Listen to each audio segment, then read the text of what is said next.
রাজধানী সহ দেশের বিভিন্ন স্থানে চাঁদাবাজি, ছিনতাই, অপহরণ এবং হত্যাসহ আরও যেসব অপরাধ সংঘটিত হয়, এই অপরাধগুলোকে প্রতিহত করার জন্য আমরা নিরলসভাবে আমাদের প্রচেষ্টা চালিয়ে যাচ্ছি।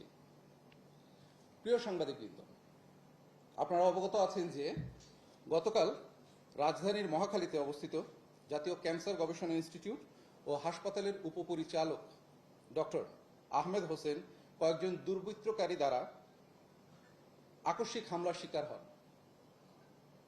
তিনি বিকাল 4টার দিকে অফিস শেষ করে ক্যান্সার হাসপাতাল থেকে তার বাসায় ফেরার উদ্দেশ্যে ব্র্যাক ইউনিভার্সিটির যে পুরনো ক্যাম্পাস আছে সেই ক্যাম্পাসের পেছনের গলি দিয়ে তার বাসায় ফিরে যাচ্ছিলেন। উনি হেঁটে হেঁটে বাসায় ফিরছিলেন, এর ভেতরেই 2 থেকে 3 জন সন্ত্রাসী তার উপর অতর্কিত হামলা চালায় এবং তার হাত ও পিঠে ধারালো অস্ত্র দিয়ে এলোপাথারি আঘাত করে জখম করে।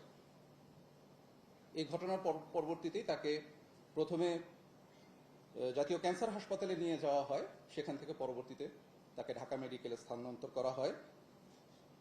উনি চিকিৎসাধীন অবস্থায় আছেন এবং এই ঘটনায় জড়িত ক্যান্সার গবেষণা ইনস্টিটিউট হাসপাতালের পক্ষ থেকে প্রশাসনিক কর্মকর্তা বাদী হয়ে রাজধানীর বনানী থানায় অজ্ঞাতনামা 8-10 জনকে অভিযুক্ত করে একটি মামলা দায়ের করেন। উক্ত ঘটনায় জড়িতদের গ্রেফতারের লক্ষ্যে র্যাবের গোয়েন্দা বাহিনী সাথে সাথেই মাঠে নেমে যায়। আমাদের নজরদারি বৃদ্ধি করি এবং আমরা সাথে সাথেই যে তথ্য প্রমাণ হাতে পাই তার ভিত্তিতে আমাদের কাজ শুরু করে দিই।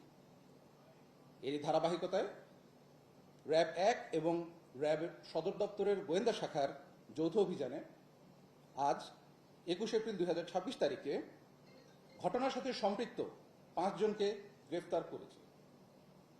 এর মধ্যে শরীফুল আলম করিম দক্ষিণখান থেকে, আমিনুল ইসলাম কালু, সাজ্জাদ বদি এবং সালাউদ্দিনকে বাড্ডা এলাকা থেকে এবং আরিফুজ্জামানকে গুলশান এলাকা থেকে গ্রেফতার করা হয়। গ্রেফতারকৃত যে 5 জন আসামি আছেন তাদের নামে দেশের বিভিন্ন থানায় এক বা একাধিক মামলা আগে থেকেই আছে। প্রাথমিক জিজ্ঞাসাবাদে জানা যায় যে জাতীয় ক্যান্সার হাসপাতালের বিভিন্ন কাজে টেন্ডার পাওয়ার বিরোধে এই ঘটনাটি ঘটেছে। প্রিয় সাংবাদিকবৃন্দ, গ্রেফতারকৃত সকল ব্যক্তির বিরুদ্ধে পরবর্তী আইনানুগ ব্যবস্থা গ্রহণের কার্যক্রম প্রক্রিয়াধীন রয়েছে।